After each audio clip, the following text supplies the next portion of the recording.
What is a pilot to do when he encounters, at 30, 40,000 feet in the sky, a paranormal event, hauntings? It's happened before, it's going to happen again. Today we're tackling 3 separate incidents. You guys are watching Netherworld.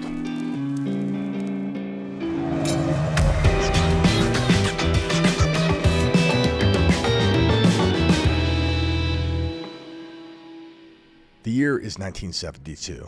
A man named Captain Bob Loft is flying over the Florida Everglades, guiding Eastern Airlines Flight 401 through the warm December night. The plane hums with a steady rhythm of its engines, carrying 176 souls from New York City to Miami. In the cockpit, Loft is joined by First Officer Bert Stockstill and Flight Engineer Don Repo. The crew is seasoned, calm, and professional. Everything is routine. Until it isn't. As the aircraft begins its descent, the landing gear indicator light fails to illuminate. Loft frowns. It's probably just a faulty bulb, but protocol is protocol. The autopilot is engaged while the crew troubleshoots. Stockstill leans forward, tapping the light. Repo drops below the flight deck, accessing the avionics bay to inspect the landing gear. Nobody notices the gradual descent. Seconds stretch into minutes as their focus narrows. The Everglades stretch below, black and unforgiving. Then, impact. A sudden, deafening crash as the aircraft rips through the sawgrass and water. In an instant, Flight 401 is torn apart. Metal screams, lights flicker and die. Fire licks at the night sky. 99 people perish, but some people never truly leave. Months pass. Eastern Airlines salvages parts of the wreckage, perfectly usable components, to be installed in other Lockheed L-1011s. It's economical, sensible, efficient. But soon, whispers start circulating among the crew. Flight attendants on different planes report seeing a man in the galley, calm, uniformed, silent. They recognize him. It's Don Repo, but that can't be. Repo had died in the crash. In another incident, a captain preparing for takeoff is startled to find a uniformed officer already seated in his chair. The man says nothing, just fades. The shot captain later identifies him as Bob Loft. What's stranger is that the ghosts don't haunt aimlessly. They seem protective. On one flight, Repo appears to an engineer, warning of a potential engine fire. The crew checks, and sure enough, a fault is found, averting disaster. On another, a flight attendant sees Loft's ghost nod reassuringly just before turbulence shakes the cabin. No one is harmed. The reports are consistent. Too consistent. The airline investigates but denies it all publicly. Privately, they remove all salvaged parts taken from Flight 401, and with that, the apparitions cease. Yet some say, to this day, if you fly over the Everglades on a quiet night, you might hear the faint sound of voices in the static of the radio. 2 men, calm, professional, still watching, still flying, still trying to protect what they couldn't save. Just to pause real quick, I'm so glad you guys are here. I hope that you're enjoying this, and if you have stories and ideas that you want seen on this channel, I hope you'll drop a link down below. If you're not subscribed yet, please subscribe. This small channel could really use your support, and back to it. The year was 2005. A small training aircraft slices through the morning haze near Orlando Executive Airport.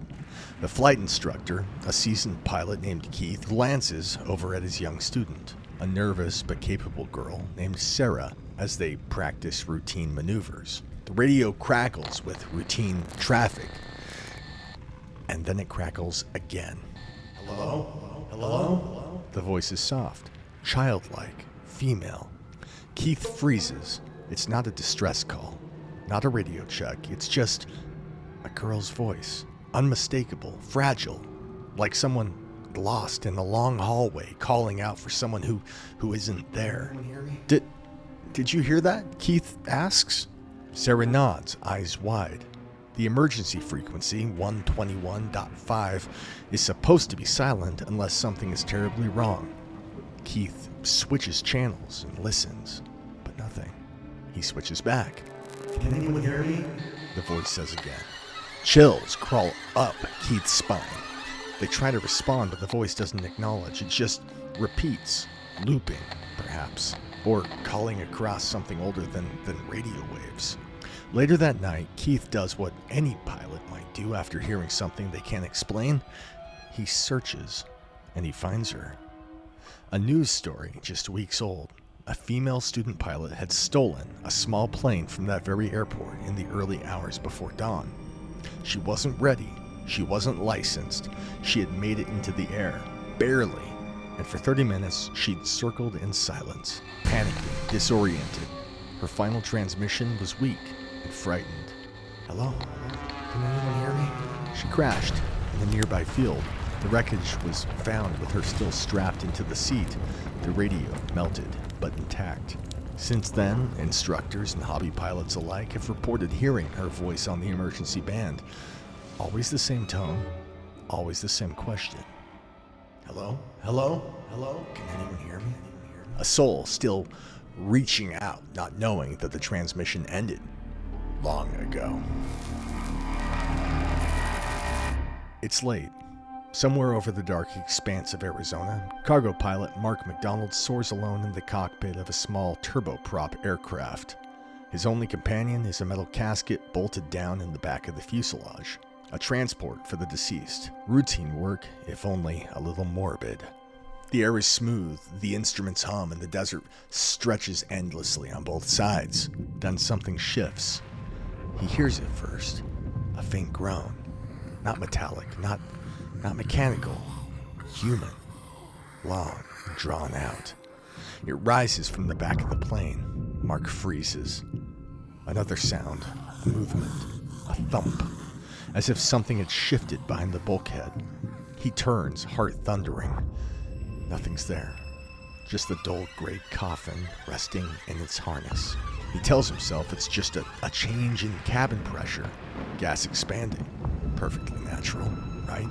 But then the coffin moves. Only a couple inches, but it moves. Mark stares. His skin prickles as the air in the cabin suddenly feels colder, heavier. The groaning starts again, quieter this time, but more like a breath just over his shoulder. He reaches for the intercom, and for a second he considers contacting ATC, but what could he say? There's something groaning in my cargo hold? He flies on in silence. By the time he lands, the casket hasn't moved again. The noises have stopped. But when the funeral home attendants arrive to retrieve the body, they glance at each other. Looks like he shifted positions, one of them mutters. Mark doesn't ask what they mean. He just signs the manifest, climbs back into the cockpit, and swears if he ever takes cargo like this again, he's going to make sure that the cargo is inanimate. In every sense of the word.